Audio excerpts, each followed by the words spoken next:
তুহিন আর মাই যে ঈশা এবার জানতে পেরে গেল সৃজন আর পর্ণা। হ্যাঁ বন্ধুরা, এমনটাই দেখা যাবে, তাই সম্পূর্ণ জানতে ভিডিওটিতে লাইক দিয়ে চ্যানেলটি সাবস্ক্রাইব করে দেখতে থাকুন। গল্পের শুরুতেই দেখা যাবে সৃজন, মানিক দা সবাই মিলে একসাথে ক্যারাম খেলতে থাকে। তখনই সৃজনের বাবাকে এসে চা দেয় পর্ণা আর বলতে থাকে, বাবা আপনারও তো ক্যারাম খেলতে ইচ্ছে করছে তাই না, যান না ওদের সঙ্গে খেলুন। তখনই সৃজনের বাবা বলতে থাকে, না না পর্ণা, এখন বয়স হয়ে গেছে, এখন কি আর ওদের মতো পারি, তবে ওদেরকে না খেলতে দেখে খুব ভালো লাগছে। আমার পুরনো সেই কথাগুলো মনে পড়ে যাচ্ছে যে আমি বড়দা সবাই মিলে ক্যারাম খেলতাম, কত ভালো লাগতো। তখনই পর্ণা বলতে থাকে, হ্যাঁ বাবা, আমার বাবাও না বলতো যে ছোটোবেলায় দুটো খেলাই ছিল, বাইরে ফুটবল, বাড়িতে ক্যারাম। তখন সৃজনের বাবা বলতে থাকে, হ্যাঁ জানো না, ওদেরকে একসাথে খেলতে দেখে অনেক ভালো লাগছে, এই দিনটা শুধুমাত্র তোমার জন্য ফিরে এসেছে পর্ণা। তখন পর্ণা বলতে থাকে, না না বাবা, কী যে বলেন না, আমাদের সবার বিশ্বাস সৃজনকে আবার বাড়িতে ফিরিয়ে এনেছে। তারপরে দেখা যাবে কৃষ্ণা জেঠি সেখানে চলে আসে আর সে বলতে থাকে, কী ব্যাপার ঠাকুরপো, তোমাকে না টক দই আনতে বলেছিলাম, তুমি আনোনি তাই না? তখন সৃজনের বাবা বলতে থাকে, আসলে না বৌদি, ভুলেই গিয়েছি, বয়স হয়েছে তো। তখনই কৃষ্ণা গিয়ে মানিককে বলতে থাকে, যা না মানিক, একটু টক দই নিয়ে আয়। তখন মানিক বলতে থাকে, না না, এতদিন পরে আমরা সৃজনকে পেয়েছি, কিছুতেই এখন আমি কোথাও যাব না, আমরা ক্যারাম খেলছি অনেক দিন পরে, যাবই না। তখনই সৃজন বলতে থাকে, আচ্ছা জেঠি, তুমি না আজকে দই ছাড়াই মাংসটা রান্না করো, যাও। তখন জেঠি বলতে থাকে, না না সেটা হবে না, বলেছি না আজকে ভালো করে রান্না করব, তাই আমি ভালো করেই আজকে মাংসটা রান্না করব, যা না একটু নিয়ে আয়। কিন্তু কেউই যেতে রাজি হয় না। তখনই অর্পণ বলতে থাকে, তোমরা না একটু দিদিকে ফোন করে বলো না, দিদি আসার সময় নিয়ে আসবে। তখন পর্ণা বলতে থাকে, ওই হলো একটা মেয়ে, কোথায় গেল, কী জন্য গেল, কিছুই বলে গেল না। তারপরে দেখা যাবে পুটি আর রুচিরা চলে আসে। তারপরে পর্ণা বলতে থাকে, রুচি তুইও না মেয়েটাকে লাই দিয়ে দিয়ে মাথায় তুলছিস, ও যা বলছে তুই তাই শুনছিস, তোরা কোথায় গিয়েছিলি রে? তখন রুচিরা বলতে থাকে, এই আমরা একটা কাজে গিয়েছিলাম, এটা নিয়ে না তোকে ভাবতে হবে না। তারপরেই পর্ণা বলতে থাকে, আচ্ছা পুটি, এই ফুল দিয়ে কী হবে?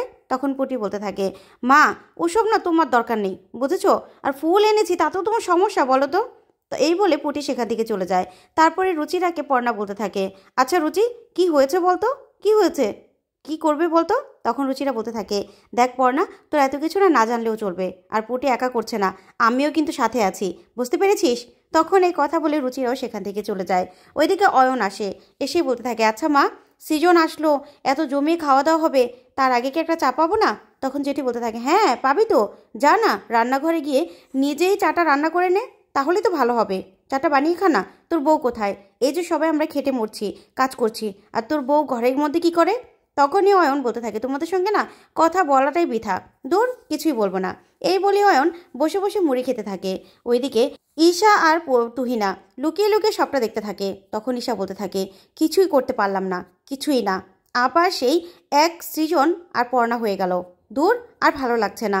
তারপরে দেখা যাবে কৃষ্ণা এসে পর্ণাকে বলতে থাকে, এ পর্ণা, তুমি না একটা ওই যে দই ছাড়া একটা মাংস রান্না করো না, সেটাই না হয় একটু দিদিকে বলে দাও না, তাহলেই তো দিদি সেরকম করে রান্না করলে হয়। তারপর যেটি বলতে থাকে, হ্যাঁ পর্ণা বলে দে না। তখন পর্ণা বলতে থাকে, ওই আমি লেবুর রস চিপড়ে দেই, তাই আর কি। তখন কৃষ্ণা বলে, হ্যাঁ হ্যাঁ এটাই রান্না করো।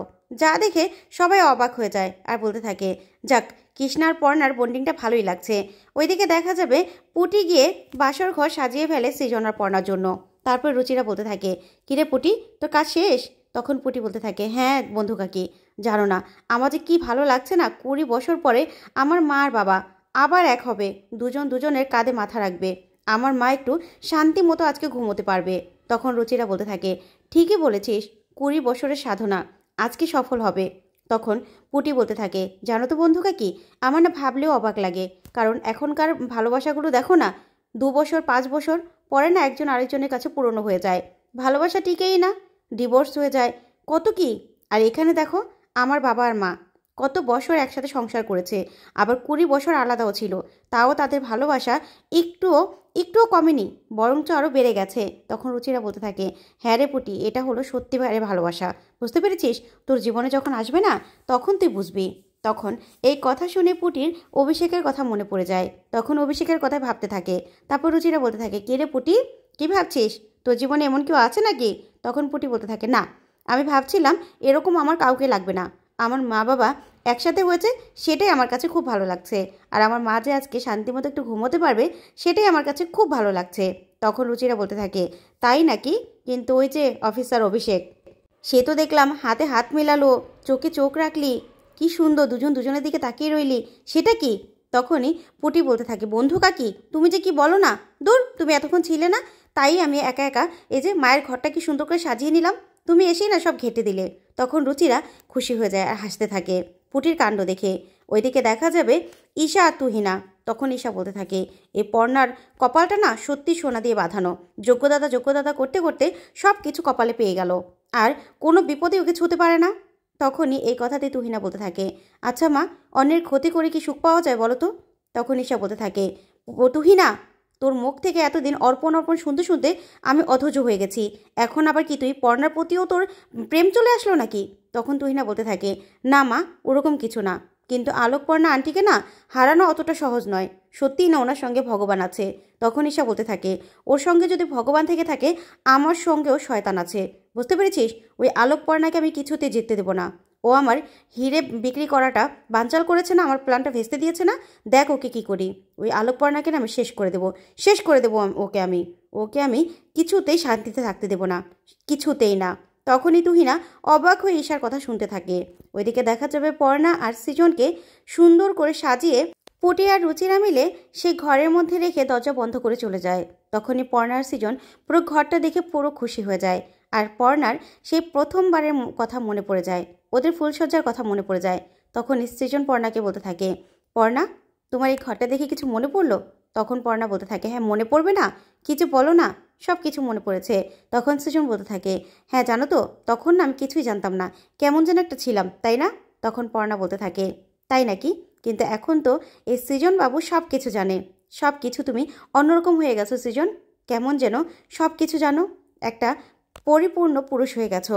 তখনই সৃজন বলতে থাকে, যাই বলো না কেন পর্ণা, তুমি আমাকে এরকম একটা পুরুষ তৈরি করেছো, আমি তো কিছুই জানতাম না, তবে তুমি আমাকে এরকমটা বানিয়েছো, সব কিছু শিখিয়েছো হাতে কলমে।